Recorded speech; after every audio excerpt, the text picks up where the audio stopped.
fameux moins 14, il faut envoyer à moins 14, mais si j'envoie moins 14, j'envoie moins fort que le mix. Et à mon avis, c'est peut-être pas une bonne idée, quoi, tu vois, Mais du coup, d'envoyer à moins 14. ça vaut plus le coup de compresser comme un bourrin, du coup. Vu Ça qu'après, vaut ils vont moins le baisser coup. ton niveau. En fait, Je mets les pieds où je veux, Little John. Et c'est souvent.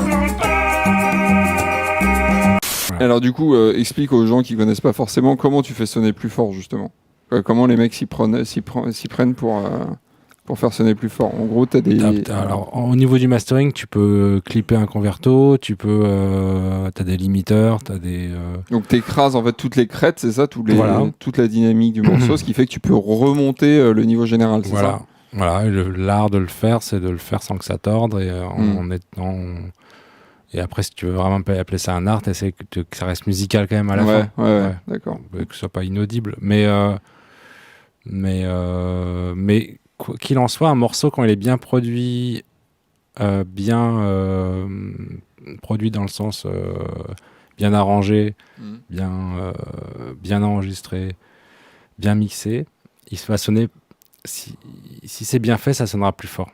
D'accord. Sans avoir plus de niveau électrique. Donc c'est quoi, c'est au niveau de l'arrangement, des au niveau fréquences, comment c'est placé, au niveau de ce que par exemple, quand un morceau est plus stéréo, il va te paraître plus fort. Quand il est et quand les choses sont à leur place, en fait, quand t'as pas de fréquences qui font chier et qui font que tu peux, si tu mets des basses à fond, alors après ça dépend des styles, hein, mais si elles sont mal faites, et ben t'as beau monter le niveau et même enlever les basses, mais après t'auras plus de basses et tu vas être en galère et le truc au final il va pas sonner aussi fort que s'il avait été bien fait.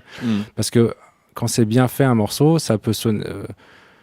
T'as pas de mal à mettre du niveau en fait, et ça reste joli. Mais après, là où tu galères, c'est quand c'est moins bien fait et qu'il faut le niveau du mec qui est là super bien fait. Tu vois, et là tu te dis ouais, mais bon, en même temps, son truc il est super bien fait, donc voilà. D'accord. Donc après, voilà, ça c'est encore un autre truc, un autre débat. Parce que ça, c'était effectivement à l'époque du CD. Ce qui est super intéressant, là, ce qui s'est passé ces dernières années, c'est qu'effectivement à l'époque du CD, t'avais ce plafond que tu pouvais pas dépasser, et donc le jeu c'était d'être le plus près possible de ce plafond. On a le plafond, on l'a toujours, sauf qu'aujourd'hui, quand on envoie aux plateformes de streaming, eux ils ont des algorithmes pour que que ce qu'il y avait déjà dans iTunes en fait, on pouvait cocher, décocher, correcteur de niveau. Donc après ils ont chacun leur algorithme qui est.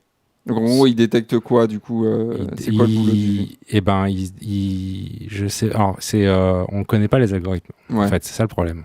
C'est qu'on ça se base à la fois sur le loudness, donc sur le LU, sur les pics, sur d'autres trucs, je sais pas. Le temps, c'est que l'auditeur, il est pas là à changer, à se lever le cul pour changer le niveau.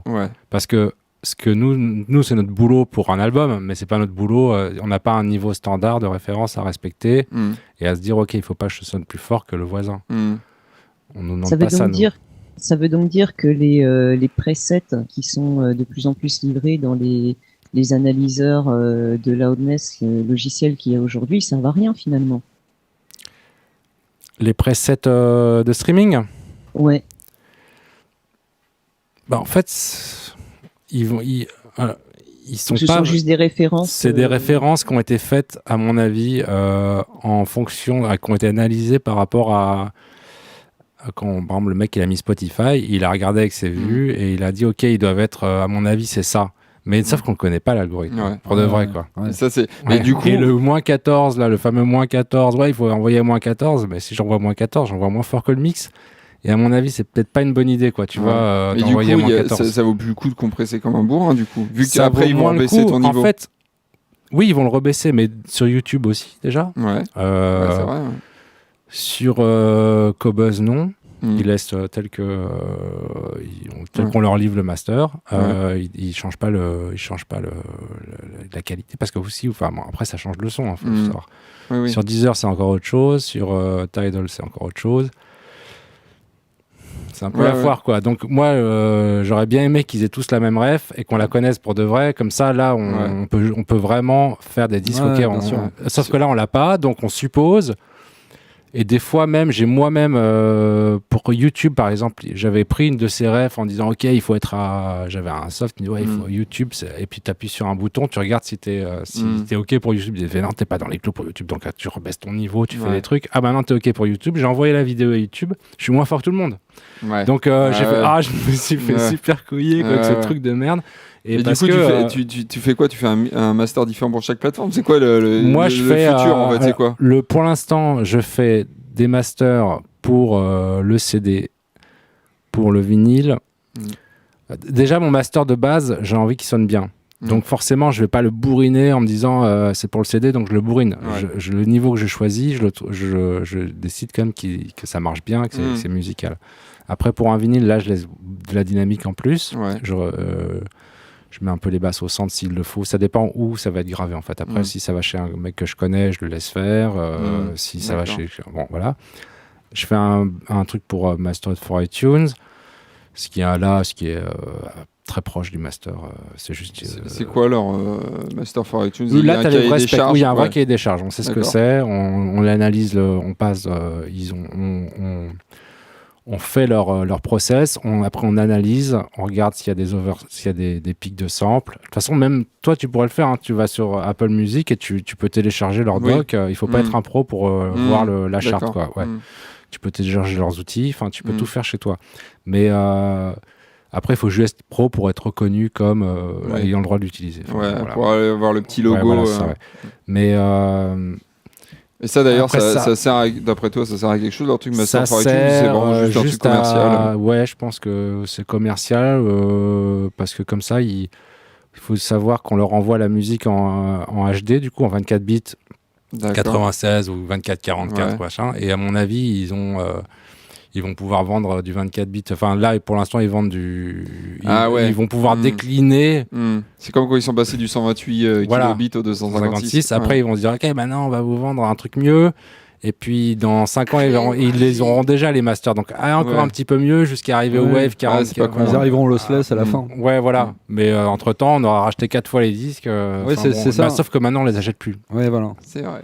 La différence. C'est vrai. Il y a une question sur le chat apparemment. Oui, il y en a même plusieurs, mais à la base il y avait Nanto qui disait, moi je pense que peut-être que tu as répondu en partie. Au fait, Chab, tu m'as dit par mail que maintenant tu avais un nouveau process pour les services de streaming. C'est quoi donc? Alors voilà, Nanto que j'ai vu. Il y aura une interview écrite aussi Audiofanzine. C'est ce qu'il a dit. Il a dit ça spoil mon interview. Ça va être Chab Fanzine maintenant. Ça va être Chab Fanzine maintenant. Il y aura Chab partout. Bah ouais, parce qu'il me pose. C'est un peu la. Il n'y a pas que les mêmes questions. Hein. Ouais. Nous, c'est je sais pas que vous êtes rencardés, quoi. Je baisse quand même un peu le niveau. À l'avant, j'envoyais ce que j'avais décidé qui était bien, c'est-à-dire le CD, parce qu'à un moment, je me dis c'est ça que j'aime bien, donc je vois pas pourquoi je vais envoyer autre chose. Et là, je me dis, j'essaye, un peu comme le vinyle, on va dire, où j'essaye de baisser un peu. Si je trouve que ça propose un truc chouette, qui est pas moins bien, je l'envoie. Mais je baisse pas beaucoup, je baisse de 2 dB, 3 dB, parce que j'arrive jamais au moins 14 qui disent ou au moins 12 ou moins 16, ça dépend. Après, et après, ils appliquent leur truc. Et puis voilà, de toute façon, et entre-temps, ils vont changer. Des fois, il est déjà arrivé, il y a 1 an et demi, 2 ans, ils ont changé leur encodage. Et l'AES essaye pas de... Spotify, ils ont changé comme ça. Donc si tu envoies un truc pour un jour, puis le lendemain, il change, c'est plus bon. C'est super opaque. Il n'y a pas des organismes comme l'AES qui essayent de faire sortir une norme comme avec, ça là-dessus, parce que pour mettre tout le monde d'accord. Bah ouais, j'ai discuté de ça avec qui est venu me voir. Jean-Michel Mastering. On va l'appeler comme ça. Le français qui est à New York là. Fab Dupont, voilà. Fabulous Fab. Donc il était venu à Paris, on a discuté de ça. Il m'a dit nous j'essaye de réunir un collectif de gens pour que ils nous donnent les normes et ils n'y arrivent pas. Pour l'instant et même l'AES, je sais pas pourquoi ça parce que a priori pas encore parce que c'est quand même pour l'instant ils ont un peu le pouvoir aussi, c'est-à-dire que ils font un peu la loi avec leur playlist et leurs trucs, donc à mon avis, on va dire vous êtes gentil, mais nous, on a notre truc, on est les meilleurs. Enfin, je sais pas. Surtout qu'en plus, si c'est, je sais pas YouTube, mais quand on voit Google, le rapport qu'ils ont à leur algorithme de recherche qui est plus secret que la recette du Coca-Cola. Il y a l'idée que oui, leur techno, faut absolument que personne n'ait oui, dessus. Mais là, je t'arrête. Le son, tout le monde s'en fout dans ces trucs-là. En fait, leur algorithme de découverte, de faire découvrir des nouveautés, les playlists, la façon dont ils gèrent les données, je veux bien. Mais le son, si on avait le même son, je veux dire, à part là des Tidal ou du Qobuz qui te propose un son en streaming HD, donc c'est intéressant là. Si tu veux vraiment avoir un truc. Les autres, il y en a des mieux et des moins bien, mais ça dépend pas de leur niveau. Ça dépend de ce qu'ils envoient dans la sauce. S'ils envoient du MP3 ou s'ils envoient du Wave. En fait, on pourrait, nous, ça nous simplifierait la vie d'avoir un truc standard, un peu comme il y a pour la télé. Bien sûr. On se dirait, voilà, au moins, on sait dans quoi on joue. On peut vraiment jouer maintenant. Enfin, c'est-à-dire que là, on aura un vrai truc. Parce que là, s'il fallait faire... Et après, tu vois, s'il faut faire 10 masters différents, même moi... Les gens, ils veulent pas payer ça non plus. Quand tu vas à une mastering déjà, machin, après tu dis maintenant il y a 4 masters, maintenant il faut en payer 6 de plus parce que pour chaque truc, c'est pas possible. C'est clair. Je mets les pieds